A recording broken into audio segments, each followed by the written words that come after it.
बहुत समय पहले धर्मवर्ण नाम के एक विप्र थे। वो बहुत ही धार्मिक प्रवृत्ति के थे। एक बार उन्होंने किसी महात्मा के मुख से सुना कि घोर कलयुग में भगवान विष्णु के नाम स्मरण से ज्यादा पुण्य किसी भी कार्य में नहीं है। जो पुण्य यज्ञ करने से प्राप्त होता है उससे कहीं अधिक पुण्य फल नाम सुमिरन करने से मिल जाता है। धर्मवर्ण इसे आत्मसात कर संन्यास लेकर भ्रमण करने निकल गए। एक दिन भ्रमण करते करते वह पितृलोक जा पहुँचे। वहाँ उन्होंने कर्म से कष्ट पाते हुए पितरों को बड़ी ही भयंकर दशा में देखा। वो सभी रोते और गिरते पड़ते थे। उन्होंने अपने पितरों को भी नीचे अंधकूप में पड़े हुए देखा।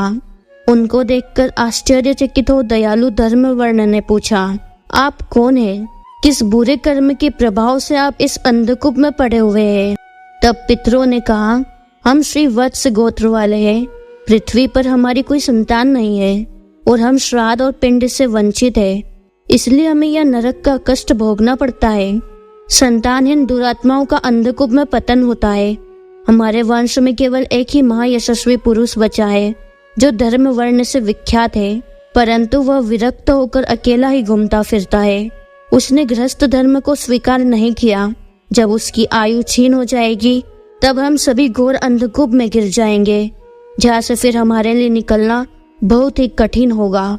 इसलिए तुम पृथ्वी पर जाकर धर्म वर्ण को समझाओ और बताओ कि हमारी वंश रूपी दुर्वा को काल रूपी चूहा प्रतिदिन खा रहा है।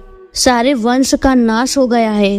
एक तुम ही बचे हो। जब तुम भी मर जाओगे तब संतान परंपरा न होने के कारण तुम्हें भी अंधकूप में ही गिरना पड़ेगा। इसलिए गृहस्थ धर्म को स्वीकार करके संतान की वृद्धि करो। इससे हमारी और तुम्हारी दोनों की मुक्ति होगी। यदि वो वैशाख, माघ अथवा कार्तिक मास में से एक भी अमावस्या के दिन हमारे उद्देश्य से श्राद्ध और दान करेगा तो उससे हम सभी की मुक्ति होगी और हमारा नरक से उद्धार हो जाएगा। यदि एक पुत्र भी भगवान विष्णु का भक्त हो जाए और उनकी पाप नाशक कथा का श्रवण करे तो उसकी 100 बीती हुई पीढ़ियों का तथा 100 भावी पीढ़ियों का उद्धार हो जाता है। वह पीढ़ियां पाप से आवृत होने पर भी नरक का दर्शन नहीं करती। दया और धर्म से रहित बहुत से पुत्रों के जन्म का क्या लाभ है जो कुल में उत्पन्न होकर सर्वव्यापी भगवान नारायण की पूजा न करे। धर्मवर्ण बोला, हे पितृगण, मैं ही धर्मवर्ण हूँ। मैं दुर्जनों की संगति से भयभीत होकर एक से दूसरे स्थान पर घूम रहा हूँ। इस कलयुग के 3 चरण बीत गए हैं। अंतिम चरण में भी 3.5 भाग व्यतीत हो चुके हैं। मेरा जन्म व्यर्थ ही बीता जा रहा है, क्योंकि जिस कुल में मैंने जन्म लिया है उसमें माता पिता के ऋण को मैंने कभी नहीं चुकाया। उस पुत्र के उत्पन्न होने से क्या लाभ जो पैदा होकर भगवान विष्णु और सभी देवी देवताओं तथा पितरों की पूजा न करे। धर्मवर्ण की बात सुनकर पितरों के मन को आश्वासन मिला और वह बोले, हे पुत्र, तुम गृहस्थ आश्रम स्वीकार करके संतान उत्पन्न करो और हमारा उद्धार करो। जो प्राणी भगवान विष्णु की कथा में अनुरक्त होकर सदाचार के पालन में तत्पर है उन्हें कलयुग कभी बाधा नहीं पहुंचाता।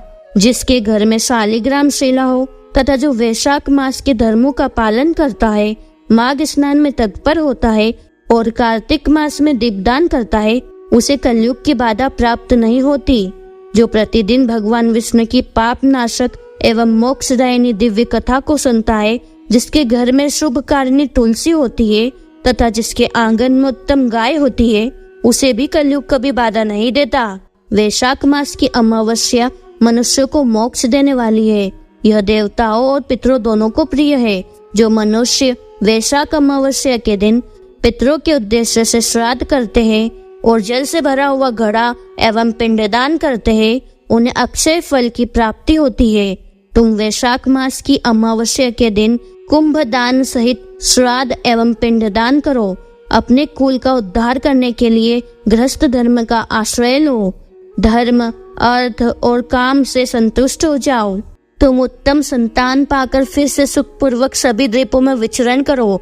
ये बातें सुनकर धर्मवर्ण ने उन्हें वचन दिया कि वो उनकी अपेक्षाओं को अवश्य पूर्ण करेंगे। पितरों के इस प्रकार आदेश देने पर धर्मवर्ण शीघ्रता पूर्वक पृथ्वी लोक पर आ गए। वैशाख अमावस्या के दिन प्रातः काल स्नान करके धर्मवर्ण ने देवताओं, ऋषियों तथा पितरों का तर्पण किया। फिर कुंभ दान सहित पाप विनाशक श्राद्ध करके पितरों को मुक्ति प्रदान की।